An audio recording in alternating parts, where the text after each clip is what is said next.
spirituals such as Swing Low, Sweet Chariot, Deep River, and Wade in the Water, Jubilee is not to be missed. October 12th through 26th at McCaw Hall. Details at seattleopera.org. Hey, Seattle, tune in to Lidline Sports every Monday, 7 p.m. to 8 p.m. What up, yo? We are back. This is Pep, and the man that don't take no mess, Mr. O-P-I-S, Mr. Stevenson. What say you? I hope you see the hat that I'm wearing right now. That's how mad I am. I do. Man, you are angry. I just want to make that be known. Tune in to Lidline Sports every Monday, 7 p.m. to 8 p.m. Lidline Sports. Welcome to the Fitness Corner. I'm your host, Mark Bryant, and you're going to get a whole total body workout on my show, starting off with a warm-up, aerobic, strength training, cool down, and stretching every Friday from 11:30 to 12 right here on Rainier Avenue Radio.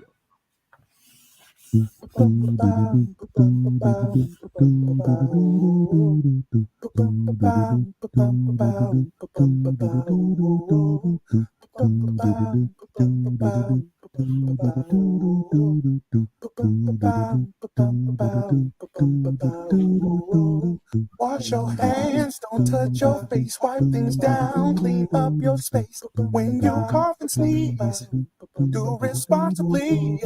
If you feel you're getting ill, isolate at home and chill. No, you're not alone. Please pick up your phone and call 206-477-3977. King County 206-477-3977. Public Health 206-477-3977. King County 206-477-3977. Public Community Radio Station will provide you with more information. Say Rainier Avenue Radio. Your community radio station will provide you with more information. Rainier Avenue Radio. You are listening to Rainier Avenue Radio, your community radio station.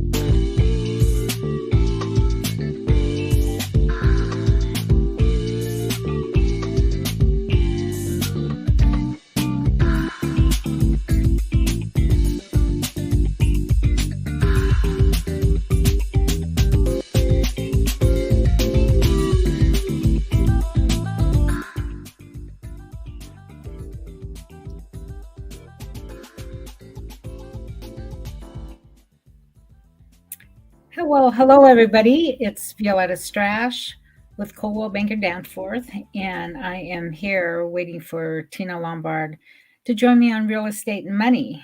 Every Tuesday, you can catch us here on Rainier Avenue Radio.world at 2:30 p.m. And today we've got a couple of things we want to talk about. Tina will go over this scary thing called mortgages. It's October, folks, and we are going to talk about a couple of exciting things happening right now in the market for real estate. And I've got a number of houses, 100 houses. We like to do these things every year, I think. So waiting for Tina to get on board. Daniel, is she there? Oh, there she is. There. Yeah. Hi. I was trying to sign on to StreamYard. Well, hello, everyone. Okay. Good. How are you? Fine. How are you? Yes. I'm good. It's getting cold here in Washington State. Mm-hmm. There's been some sun, and actually yesterday we went up to 76 degrees, but other than that, it's been cold. Oh, wow. I'm wearing my long, coats now, sleeve stuff. Well, I hate to say it's still like 80 degrees here. Still like 80 degrees outside. I don't know. It's just really weird. But yeah, it's still really nice. So it's kind of odd. We don't know what to wear. Everybody's sick of their summer clothes. Everybody's trying to get into boots and coats and everything. So yeah. So hopefully Okay. it'll stay this nice to trick or treat. But Oh, yes. Yeah.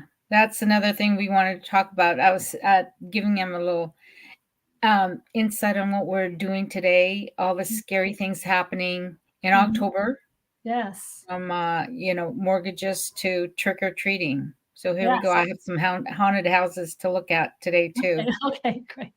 So go ahead, Tina, talk about what's frightening out there in the mortgage world. Well, there are a lot of things that are very frightening, and there are some things that are frightening as of 2024, 2023, and some things that are just going to always be constantly frightening in the mortgage business. First of all, the most frightening thing is, do I actually qualify for a loan? A lot of people, Violeta, they're scared that they may not even qualify for a loan, much less anything else. So a lot of things that make them scared is pulling their credit report. A lot of clients think, oh my gosh, if I pull my credit score is going to go down. It's going to ruin my credit. So a lot of people don't understand that pulling your credit actually is one of the essential reasons why you have a credit score. So don't be afraid for somebody to pull your credit and find out what your credit score is. Also, a lot of people are very scared about us actually pulling their credit, looking at their income, looking at their DNA, looking at everything. We're so invasive when it comes to finding a loan. So a lot of people are really scared that they're going to be vulnerable with their information. So that's something that you have to overcome, but that could be very, very scary. Now, as you know, as a realtor, one of the scariest things for people when they buy a house is they're worried. They're worried if they're ever going to be able to afford the payments. So that's the biggest fear. A lot of times, if you rent, you rent for maybe a 1-year lease or a 2-year lease. And if you don't like it anymore, if the rent's too high, you grin and bear it until your lease is up and you find something else. So a lot of people are worried about the permanency of having a 30-year mortgage. They think, wow, I may not be able to afford it and I'm going to be stuck forever. So one of the scary things with getting a 30-year mortgage is actually the commitment.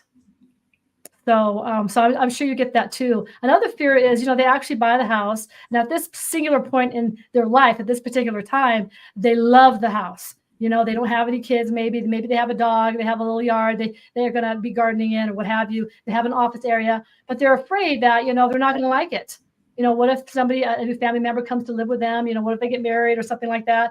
What's going to happen if the dog passes away? What's going to happen if, for whatever reason, they don't like the house anymore? So a lot of people are very scared of the permanency of, hey, this house looks nice right now, but I'm kind of scared because in 5 years from now, I don't know what my style or fashion or where my lifestyle is going to be. I don't know if I'm going to be living here in Colorado. I don't know if I'm going to be living in Arizona or Washington State. So I'm really scared. So a lot of people are really scared that they're not going to like their house many moons from now. And Violeta, as you know, because you've been a constant house owner, if you don't like your house, paint it. You don't like the house, paint it. Tear down a wall. Change the flooring. To get some new furniture up in there. Put fountains in your house. Do something. But there's a lot of fear in being in a house you're not going to like later on. But you can always slowly change, but surely change your environment so you won't get stuck with something you don't like later on. I had a neighbor up in Sammamish. Yes. And every time a new trendy thing comes along, she changes her house. Okay. Every single time. That's scary. Yeah. I mean, you can do that. When I first got here, I had bushes all over the front of my house, and I had we have snakes in Colorado, so I had these big brown snakes living underneath, whatever. So I pulled up all of the my shrubs, and I actually put a bunch of these rose crystal quartzes all over the front of my house. I changed the trees a little bit. My backyard, I changed the landscaping, so you're not stuck on one thing forever. So don't get scared if you buy this house that you're going to change it as fast as you're going to change your shoes. Okay. A lot of times people are afraid that if they were to leave, let's say they do get a new job and they live in Washington State, and now they found a job in Arizona, or they're moving to Arizona, or maybe they got a job offer in Illinois. What am I going to do? A lot of people fear that if they're in a rental property, they can basically break the lease, or they can say, hey, in 3 months, I'm moving. If you buy a house, am I going to be stuck? A lot of people are so scared. If I get a house and I have to move, it's going to take forever. So both you and I know that is not true. If you do get a good realtor behind you, you get your mortgage approved for the new house you're going to, you could actually close your house. But you tell us, how soon could somebody close a house that they put on the market? Just the average right now. Well, right now, about 30 days. Mm-hmm. Yeah. So, in about 30 days. It's cash, less than that. Okay. Yeah. The day after tomorrow, if it's cash. Okay. The day after tomorrow. So, a lot of times people fear that, that it's going to take 2 or 3 months. They're going to have to move and all this stuff, you can hire movers. You can hire your friends, get your house moved up, get it packed away, and you're into a new living situation very, very quickly. So don't be scared that you're going to be tied to your house. Another very, very scary thing, Violeta, is people buying a home and they're like, I don't lose money. I want to buy it for $500,000, and next year it's going to be worth $450,000. That's their fear. Is that they're going to? It's their fear they're going to buy in a neighborhood that's for $900,000, and next year everything's going to crash, and their house is going to be worth $600,000, and now they lost equity. So that's a common. Most one of the biggest fears is that they're going to buy a house and lose money. Now, me and Violeta both were strapped with our license. We can't tell you, yeah, sure, the houses are going to go up, always, always, always, because we just simply can't tell you that. But indications or indicators show that houses actually do, on the average, they do go up. So do not be scared. But let's just say you buy in a beautiful neighborhood, like Bel Air or something, and some crazy comet falls out of the sky and it lands in your neighborhood and it destroys all the neighborhood for the next 8 or 9 blocks in every direction. So it's completely destroyed. Okay. A lot of times if something catastrophic like that happens, there is insurance. Yes. Insurance doesn't pay for everything, but there is insurance. If something should happen to your house or what have you, you have the insurance. If for whatever reason, let's just say you don't like the house anymore, you don't like the neighbors, they're putting in 3 more runways across the street, you don't like it. A lot of times you can sell your house for what it's worth, or at least with some equity in it. So if you weigh the balance, if you're renting a property and you've got no tax benefits, you've got no equity, you've been there for 18 years, you have no equity. The chances of you, when you buy a house and you sell it, chances are you will have equity, so you'll get at least your money's worth, but you would have the tax write-off and you get more equity. So a lot of people, don't be scared that you're going to buy in a neighborhood and everything's just going to go to hell in a handbasket. If you get a good realtor like Violeta, somebody who knows the area, who knows the properties, they can steer you away from areas that, let's say, for economic reasons, it's not as sustainable or it's not going to go as high as other places. So, there are a lot of indicators, a lot of data around there that us professionals use to find out if a neighborhood is growing, what are the sales rates? Is there a new Amazon that just moved to the area? Is there a new airplane, airline or whatever that's moving to the area? What is sustaining that economy? And if the economy is very, very strong, it's a very good indicator, and schools are popping up and the schools are getting filled with children. It's a very good indicator that area is probably going to go up in value. Now, if you're in an area where it's deteriorating, or warehouses are closing, or it's an industry where everything is on the down, of course, a good realtor, a good friend will steer you clear away from those areas. So make sure you're close and tight with Violeta, as somebody who knows the area. Even mortgage loan officers, we do not lend to properties that we think are going to go that way. Because if you should ever default, or you get beamed up by aliens or something, we want to make sure that we get the value back on our investment. So a lot of times your mortgage loan officer or your mortgage company will say, maybe not, or they'll say, hey, you know what? Your appraisal came back, $50,000 higher. So a lot of times if you keep close to your realtors and your mortgage loan officers, they can steer you away from any fear that the property that you invest in is going to go downwards. Another thing, Violeta, a lot of people, they're so scared that their rate's going to go up. So a 30-year fixed mortgage is a 30-year fixed mortgage. So there are some people out there that have a rate of 3%, 2.75, 3.5%, 4%, 5%. And if you get a 30-year fixed rate, it is a 30-year fixed rate. It's not going to switch on you. One year it's 4%, next year it's maybe 8%. No, that's an adjustable rate. That's something different. So a lot of times when you do go into a situation, you take out a mortgage for a house, you have the choices of a 30-year fixed rate. So that rate never goes up, your payment stays consistent. Or you could do an adjustable rate if you want to. Sometimes people take an adjustable rate just because they know the rates are a little bit low with an adjustable, and in 2 or 3 years they're going to move on or they're going to do something different. But when you are locked in, you are locked in. So V, do you ever get questions from people when they say, hey, my rate is locked for 30 years, but is it going to move? Do you ever get that? Oh, yeah. Yeah, and you just need to reassure them that, it'll be fixed for that length of time.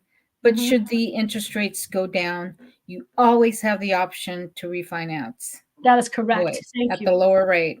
Thank you. That's exactly it. I forgot about that. Yeah. So if you're locking a rate right now, let's say it's 6%, and the rates should go down to 4% in a couple years from now, refinance. You're not stuck forever. But if you do have a better rate, you can keep it as long as your mortgage says. So let me see. What's one more thing? A lot of people, they fear that people aren't going to like them after they buy their house. This is something else for you. Sometimes you buy a house that maybe is in an upscale neighborhood, or you worked really, really hard for the money, and you buy a house, and people are like, well, who do you think you are? All this other kind of stuff. And a lot of times, the fear that we have when you're buying a house is the fear that we don't owe it to ourselves, or we don't deserve it for whatever magical reason. Well, I made $200,000 this year, and I want to buy a nice house. But there's a fear that people are down on me. There's a fear that I'm too highfalutin. There's a fear that I can't afford it, or there's all these emotional fears that get in our way. And that is a real horrific, scary subject of today. Is what's in your own mind is the scariest thing of all. A lot of times you have to come to grips. If you qualify for this $1.3 million home, own it. Go in there, run around your house, decorate everything you want, run around your lingerie, sipping champagne, whatever you want to do. A lot of times the fear is in your own head. So you need another person to actually take you by the shoulders and shake you and say, hey, listen, you can afford this. Just do it. So the biggest fear basically is only in your head. If you've got the wherewithal, if you've got the heart, if you've got the desire to get a house, get all these silly little fears out of the way and get yourself a house. Yeah, because the most scariest thing is that you never will own a house because you're constantly renting. Yes. That rent can increase year to year, and where are you going to be? You still won't have a house of your own that you can call your own, and you're still paying someone else's mortgage. Don't do that. Yeah. Well, a lot of times, Violeta, unfortunately, this is still 2024. A lot of people think, well, I'm just going to marry a rich man and everything's going to be solved. And unfortunately, that's a very true fact. I'm going to meet that man, and 57 years old, I'll meet that man, and he's going to have equity, and I'm not going to have to worry about my retirement. Ladies, that's not the case. It's not the case. A lot of us, there's a fear of getting older. A lot of people think I'm too old to buy a house. No, you're not. No, you're not. Yeah. You buy a house, it doubles in 10 years or something. You're not too old to buy a house or buy a condo. So get that out of your head. You don't need someone to come in and marry you, and now you're like a mail order bride. Yeah. It's like a lad is going to come on his flying magic carpet, swoop you up, and you're going to go out. That's not going to happen. A lot of times, if you've got we're talking about women equality, and then when we have the equality, we're like, oh, where's the man? Okay, now stop that. If you could actually buy a house, you've got the wherewithal to buy a house. Buy a house. Don't pay for another landlord to build their wealth. I've got builders. They've got 17 homes. Got 18 homes. They got 15 homes. Then I've got people like, well, I'm going to meet somebody and he's going to buy me a house. Okay, stop it. Equality doesn't come with just equal pay. It has to do with what you think in your mind. So that's the biggest fear. It's not reaching your fullest potential. That's horrific. Yeah, I know. Current fears right now I'm running across is not only the interest rates and it's the election. What's going to happen with the election? What's going to happen with the rates, after election? Yeah. Well, that's a big fear. Control that. Yeah. The thing is, I remember when it turned 2000. Remember the year 2000? Why 2000? And when in 1999 at 12 o'clock midnight, everybody thought all the computers in the world were going to crash. Right. All the systems were going to go down. You remember this? We didn't have cell phones. Yes, Y2K. Yeah. Yeah. The year 2000. Nothing happened.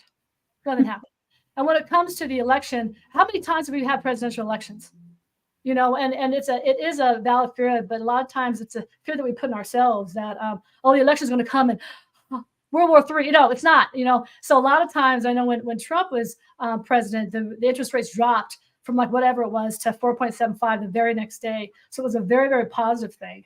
So what we've been heard from the different analysts right now is that the interest rates may go down twice before year end.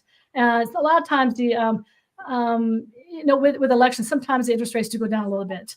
But the thing is, I'll have people who wait until the day after the election and say, oh yeah, I want to do a loan now. But the rates are already they're going back up like this. Okay, so they didn't catch the wave. So you've got a very good point there, V. There's a lot of fear that after the election, but you know what? Life goes on after the election. Yep. Exactly. And life will go on after the election. The fear is going to be that you don't have the application in on time or you refinance in time and you miss the wave when the rates dip. Yeah, exactly. Mhm. Yeah. You could very well miss it. Yes. What? Is Trump going to move into your house? Yeah. Yeah. That's Yeah. and I'm telling people who bought like in July and June, they're Yeah. going to be sitting pretty because they're in their house and now their house is going to go up. When interest rates go down, the value of the houses are going to go up. So now Yeah. these people are sitting pretty. They may be paying 7 or 8% right now. When the rates go down, they'll get the new rates, but they'll be sitting in the house. They're not going to be competing over it. Yeah. Remember, folks, the value of your home is not going to go down. It'll slowly go up. It could be slow. It could be fast, but it'll always go up. Yeah. Yeah. Right. Well, Especially if you're updating it or making additions, whatever it is. Yeah. You're not going to lose the value of your home, but Yeah. you need to build equity Mhm. and do it for yourself. Yeah, exactly. And it's something like just like Violeta said, we can't guarantee that they're going to go up like that because our license will be revoked. But we could say, and historically, V's got a very good point. If you feel that things are flattening out, then fix up your house. You could have something to say about the value of your home. She's 1,000% correct. Yeah.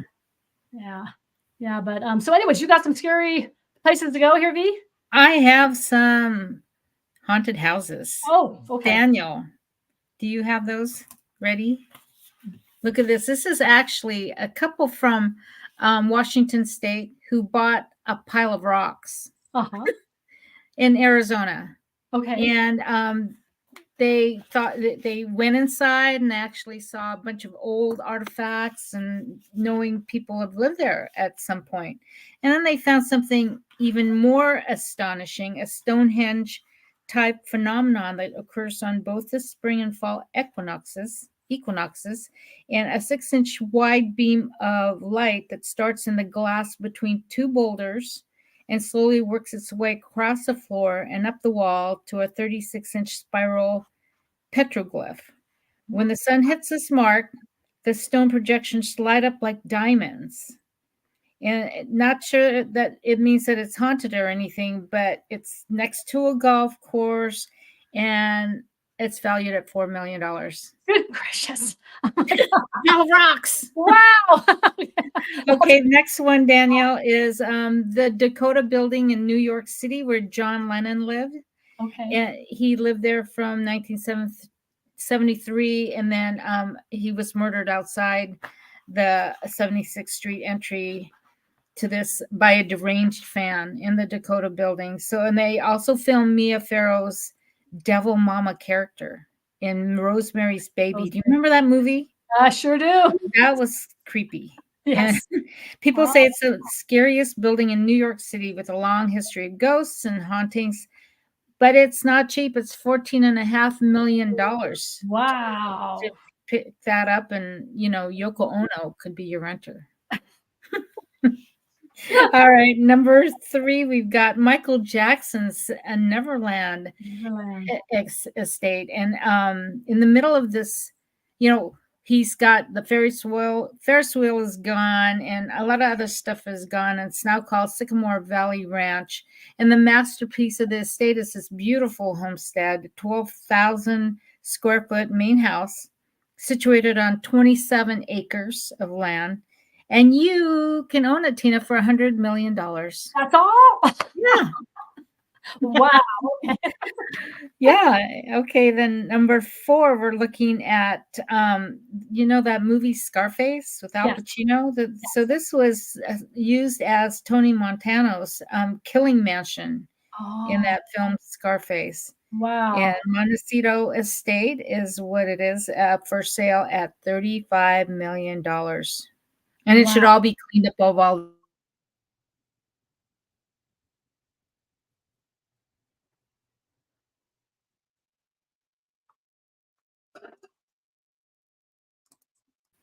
Daniel, did it stop? Oh, number 5. Do we have number 5? What is this? I don't know. Oh, okay. This is the it's in Los Angeles. Mm-hmm. Its previous owner was Dr. George Hodel, and his involvement in the Black Dahlia murders in 1947. Many people, including his son, believe that he was behind all the brutal killing, mutilization, and dismemberment of Elizabeth Short. Elizabeth was sliced in half by someone with the skilled hands of a doctor, Skilled hand. Oh my surgeon. goodness. Blood Wow. was drained from her. Yeah, Oh. but you can own it. Oh, It's beautiful. well, that's fine. Pass. Next one. $5 million. That's all. That's all. Okay. That's all for $5 million. And then the next one, it's not necessarily haunted, but it's the New York's most fashionable house. Took nearly 160. It's nearly 160 years old and converted in the 1990s to be used as a place to shoot magazine stills, for Elle, Vogue, and a couple of other magazines. If you wanted to look at a haunted house, something that looks like this, without any of the hauntings, it can be yours for only $2.3 million. Oh, that's not bad. Wow. And the last one we've got Mhm. is in the National Historic Register for sale, $1 million. And forget about owning that haunted house. You can own the whole town, actually. It's a whole town, Where a is this in small Colorado? town. You know where it is? Yeah. Oh, Up what's the name top, of it? Colorado. What? Yes, What's up top. up Have you top? heard of that? No, but it's probably up top. I don't know where that's at. Up top, Colorado. You need to check that out. Well, tell me about it. Started- What do you mean? It's a ghost town? Yeah, but okay, it was in 1970s. It started as a railroad town and became a coal mining town, and then the 1990s, everyone was gone. Coal's gone, everybody's gone. But a couple of sisters from Boston bought the place in 2001, began to renovate the deteriorating buildings. They brought back the dance hall, the saloon, the train depot, chapel, meeting hall, and large log cabin. And it's a frighteningly good deal. $1 million. You can have a whole town, Tina. Ooh, It's in I'm your gonna neighborhood. check that out. I'm checking that out. I'll be the mayor. I'll be the mayor by default. Yeah. Well, that's all I have for today on our haunted houses. Wow, that's great. Wow. How Well, much you're- time do we have left? I We can't have like see. 2 more minutes. I believe we've got some announcements. Maybe you can read those announcements. But before we go, we want to make sure you guys are very safe on Halloween night when you're handing out candy to the little ones. If you are going to be handing out candy, make sure your driveway is clear and clean and lit so that the kids can come and walk safely. But if you are not going to be serving out candy, make sure everything is off so that people don't come around your house. Just real quick, here in my area in Federal Way, we have a park. I don't know. I just heard about it this last year. There's a huge park. There's with a huge parking lot. 1,500 children went to this park last year. People handed out candy from their cars and whatever. Oh, well, we used to go to the Ridge. That's the best place to go in Federal Way is the Ridge. Yeah, the best place to go. The Ridge. Okay, they have the full-size candy bars, king-size candy bars. Yes, they do. Yes, they do. Okay. King size. Yeah, but no. So, anyways, thank you. So, what announcements do we have, Violeta? I don't have. Do you see the announcements? Yes, yeah, it's a brand new weekly interview based live show. It is it goes live for the first time this Thursday at 5:30 p.m. on Rainier Avenue Radio, hosted by the recent Seattle transplant SIP. Okay, let me see here. What else do we have? I don't have my glasses, but also another doubleheader of high school football live at Rainier Avenue Radio this Friday at O'Day and Garfield. Actually, it's O'Day. Whoa, that's a big one. Yes, Eastside Catholic at Roosevelt at 7:45. Okay. So that's going to be great. Yes, Roosevelt and Eastside. Yeah, it should be All a good right. Friday. Mm-hmm. Yes, well, thank you, everybody. Have a happy Halloween. Mm-hmm. Yeah, we'll see you before then, but see you next week at 2:30 on Real Estate and Money, Rainier Avenue Radio.world. I'm Violeta Strash with Coldwell Banker Danforth. And I'm Tina Lombard. Okay, bye. Bye. See you soon.